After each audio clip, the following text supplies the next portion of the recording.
सरस्वती पूजा में जाओ, फिर शिव चर्चा में जाओ, फिर शिवरात्रि मनाओ, फिर अखंड रामायण का पाठ कराओ, फिर ज्योतियां मनाओ, सारा मनाओ, और हम चलेंगे डीएम, एसपी, डॉक्टर, इंजीनियर, वकील और व्यापारी बनेंगे। इतने बड़े व्यापारी बनेंगे कि इस देश का पैसा लेकर विदेश भाग जाए। हमारे आपके घरों के बच्चों पर ही सारा धर्म बचाने का ठेका है क्या? इसलिए कांवड़ वालों से पूछिए, वही जो लिस्ट है जाकर गूगल में देखिएगा, 8 कांवड़ियों की दर्दनाक मौत हुई, उनमें से 7 तो बहुजन है। इसलिए मैं कहने आया हूं, अपने घर के बच्चों को 2 काम से बचा लीजिए। ये मेरी अपील, मेरी गुजारिश है साथियों। पहला, अपने घर के बच्चों और अपने घर के माहौल में जाकर भर दीजिए।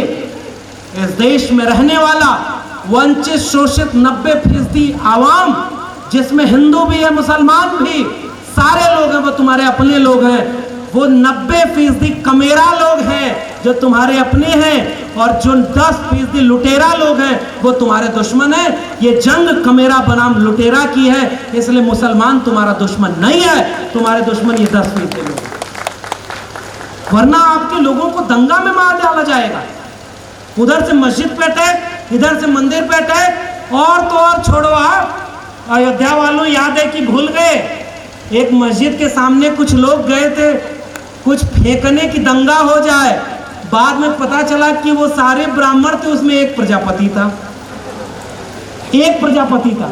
मामला शिफ्ट हुआ है, दंगा कराने के लिए भी अब उनको गांव से बाहर, घर से बाहर निकलना पड़ रहा है। हमारे लोग इसका मतलब दंगे में नहीं जा रहे ना, हमारे लोग दंगे में नहीं जा रहे, हमारे लोग समझ रहे हैं। अपने लोगों को चिढ़ाइएगा मत, ये दूसरी गुजारिश है मेरी।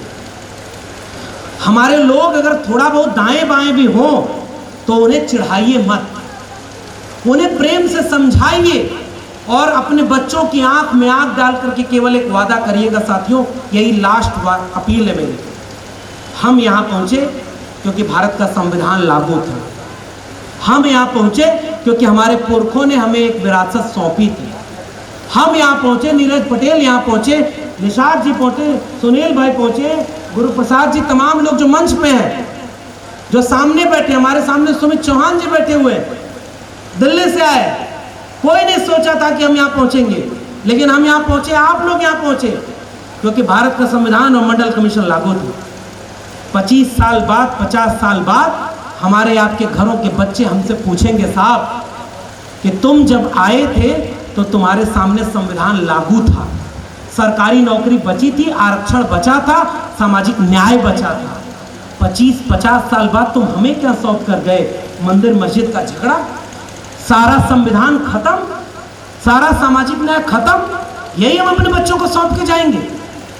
इसलिए लड़ाई लड़नी पड़ेगी, और लड़ाई अपने घर से लड़िए, कर्मकांड को बाहर करिए, वैज्ञानिक चेतना अपने घर में लाइए। अर्जक संघ वाले बैठे हुए हैं, मैं हर जगह उनका नारा पढ़ रहा हूँ, और सही बताएं साहब, जब से अर्जक संघ का नारा पढ़ा था ना, हिम्मत और हौसला लिया था।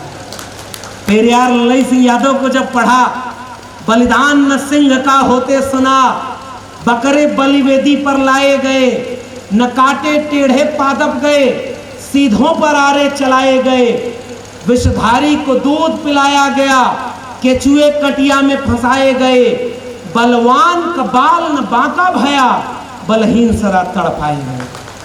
पेरियार लल्लई सिंह यादव को पढ़ा था साहब, जो डॉक्टर अंबेडकर के साथ उसी समय बौद्ध धर्म की दीक्षा लेना चाहते थे। फूलन देवी पर बात कर रहे ना साहब, जो दुर्गा की पूजा करती थी, वो 1995 में जाकर तथागत बुद्ध को स्वीकार करके बुद्धिस्ट बन जाती हैं। यही विरासत, यही बात अपने लोगों को समझानी। और तब वो लड़ाई, और ओबीसी समाज के लोगों को कहा जाता है कि ओबीसी समाज कभी आंदोलन नहीं किया, ओबीसी समाज जागरूक नहीं है। चलिए ले चलता हूं, 1930 में बिहार में त्रिवेणी संघ बना था, बाद में उसे बदनाम भी किया गया, अहिर कुर्मी कोयरी 3 लोगों का त्रिवेणी संघ। देखो, जो लड़ेगा ना वही चुभेगा, उसी को बदनाम भी किया जाएगा, लेकिन जिम्मेदारी भी उसकी बड़ी है कि अकेले लड़ोगे तो कुछ नहीं कर पाओगे आप, मिलकर 85% 90%, मैं तो 85 भी नहीं कहता, मैं तो 90% कह रहा हूँ। और त्रिवेणी संघ का नारा अर्जक संघ का नारा मिलकर क्या बनता है समाजवादी आंदोलन में? दो बातें हैं मोटी मोटी, हमें चाहिए इज्जत रोटी, मिटे गरीबी और अमीरी, मिटे चाकरी और मजबूरी। ये नारा समाजवादी आंदोलन का। और आगे क्या लिखा?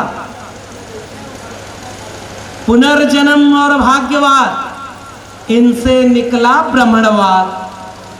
ब्राह्मणवाद की क्या पहचान? गिट पिट बोले करे न काम। और मानववाद की क्या पहचान? ब्राह्मण भंगी एक समान। जिसमें समता की चाह नहीं वह बढ़िया इंसान नहीं। समता बिना समाज नहीं, बिन समाज जनराज नहीं। जो जमीन को जोते बोए वो जमीन का मालिक होए।